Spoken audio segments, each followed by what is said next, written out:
The kerosene lamp trembled in Martha's weathered hands, casting wild shadows across the root cellar walls. Through the floorboards above, boot steps. Slow, deliberate, wrong.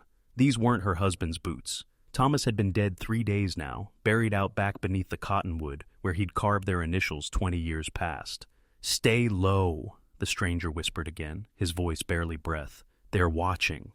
Martha hadn't screamed when she'd found him bleeding in her smokehouse an hour ago, hadn't screamed when he'd grabbed her wrist with his blood-slick hand and pulled her down beside the hanging venison. The stranger's eyes, one blue, one milked white from an old wound, held something that stopped her cold. Recognition. But from where? The farmhouse sat lonely on the Nebraska plains, 5 miles from the nearest neighbor, 15 from town. After Thomas died of the fever, folks said she should sell, move to her sister's place in Council Bluffs. But this land held her whole life.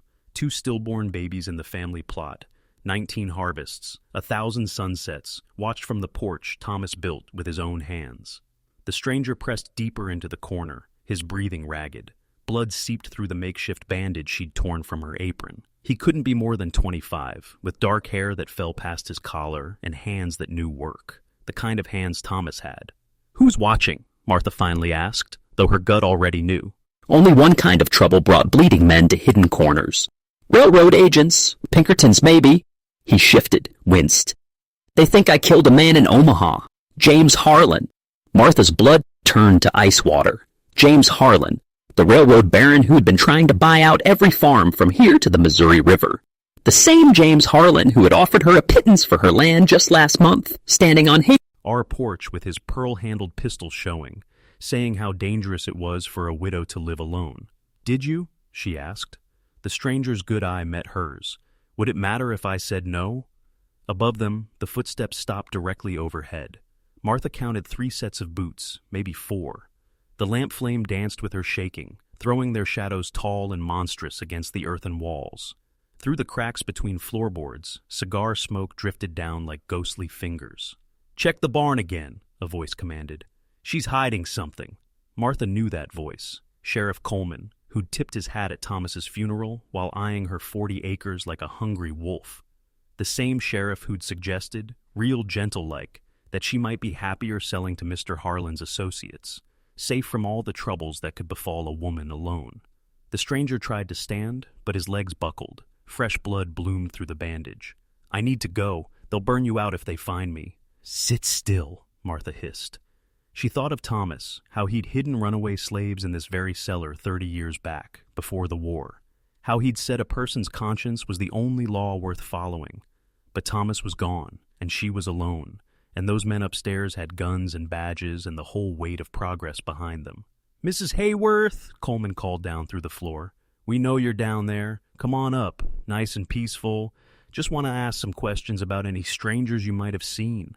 The stranger fumbled in his coat, pulled out a crumpled photograph. Even in the lamp's unsteady light, Martha could see it clear. A family portrait. A woman holding a baby, a small girl at her knee. "They're in Colorado," he whispered. "If I don't make it—" "Shut your mouth," Martha said, but gentler than she meant. She stood, smoothed her dress, and called up, "Ceci, oming, Sheriff. Just checking my preserves." She climbed the wooden stairs, each step a choice.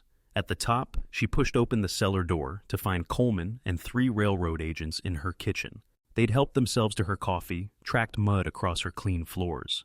"Evening, Martha." Coleman smiled like they were old friends. "These gentlemen are looking for a dangerous criminal. Killed Mr. Harlan in cold blood, they say." "That so?" Martha kept her voice steady as pond water. One agent, thin as a fence post with eyes like chips of coal, stepped forward. "He's wounded, would have needed help. You seen anyone suspicious?" Martha thought of the blood drops leading from her smokehouse to the cellar door, thought of how she'd thrown hay over them, but maybe not enough. "Can't say I have." "You wouldn't lie to protect a murderer, would you?" Coleman asked, real soft. "That'd be aiding and abetting. Could lose your farm for that." "Or worse," the thin agent added. "Awful things happen to folks who harbor fugitives." Outside, horses whinnied, more riders arriving. Martha heard them surrounding her house, closing off escape routes like they were hunting an animal. The thin agent walked to her stove, lifted the coffee pot with one hand, while his other rested on his holstered Colt. Strange thing, Mrs. Hayworth. We found blood drops by your smokehouse. Fresh ones. Martha's mouth went dry as August dirt. Butchered a hog this morning. That's so? Coleman moved to the cellar door, still partially open. In your Sunday dress? The silence stretched tighter than fence wire. Martha heard the stranger below trying not to cough, trying not to breathe. The lamp down there would be burning low, shadows growing thick and hungry. Mind if we look around? The thin agent asked, already moving toward the cellar. Yes, Martha said. Every man in the room turned to stare. I mind very much. Coleman's friendly mask slipped. Now, Martha, don't be difficult. We got legal authority. You got a warrant? The words came out harder than she intended. Thomas would have been proud. The thin agent laughed, sharp as breaking glass. We don't need paper to hunt a killer. You do in my house. Martha moved between them and the cellar door. This is still America, isn't it? Or did Mr. Harlan buy that too? The temperature in the room dropped 10 degrees. Outside, she heard rifle bolts sliding into place. The thin agent's hand tightened on his pistol. Funny thing about Harlan's murder, Coleman said, casual-like. Happened the same night he was planning to foreclose on the Murphy farm, and the Hendersons, and 3 other families who wouldn't sell. He stepped closer, almost like someone was protecting folks. A regular Robin Hood, the thin agent spat, except Robin Hood didn't shoot men in their own offices. Martha heard movement below, the stranger trying to reach the outside cellar door. But she knew, and Coleman knew, that door was likely watched too. Here's what's going to happen, the thin agent said. We're going down those stairs. If we find him, you're an accomplice. If we don't, well, we'll keep looking until we do. And if I refuse, Coleman pulled out a folded paper. Writ of seizure, signed by Judge Patterson. Seems you're 3 months behind on taxes. Martha's heart sank. She'd paid those taxes, paid them to Coleman himself. But receipts could disappear, records could change. The law was whatever men like Harlan said it was. Heavy footsteps above, men on her roof. They were closing in, tightening the noose. Through the window, she saw torches. If they burned her out, they'd blame it on the fugitive. Wait, Martha said. Something in her voice made even the thin agent pause. She walked to her mantel, pulled down a small wooden box. Inside, wrapped in faded blue cloth, lay a medal. You know what this is, Sheriff? Coleman's eyes widened. That's a Medal of Honor. Thomas earned it at Antietam. Saved 12 men from certain D. She held it up so it caught the lamplight. He used to say freedom was worth bleeding for, worth dying for. The thin agent snorted. Your husband's dead, woman. His medals won't protect.